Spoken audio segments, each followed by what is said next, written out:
Devil went down to Georgia, he was looking for a soul to steal. Was in a bind, his way behind, is willing to make a deal. And he came across this young man sawing on the fiddle and playing it hot. And the devil jumped up on the hickory stump, said, "Boy, let me tell you what. Well, I guess you didn't know it, but I'm a fiddle player too. And if you care to take a dare, I'll make a bet with you. Now you play a pretty good fiddle, boy, but give the devil his due. I bet a fiddle of gold against your soul, so think I'm better than you." And the boy said, "My name's Johnny, and it might be a sin, but I'll take your bet you're gonna regret I'm the best that's ever been. Johnny, rising up your bow and play your fiddle hard, 'cause hell's broke loose in Georgia and the devil deals the cards. And if you win, you get this shiny fiddle made of gold, and if you lose, the devil gets your soul."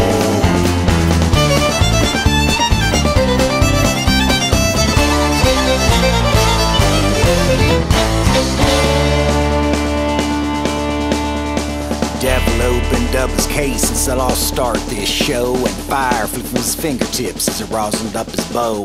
And he pulled the bow across the strings and made an evil hiss. And the band of demons joined right in. It sounded something like this.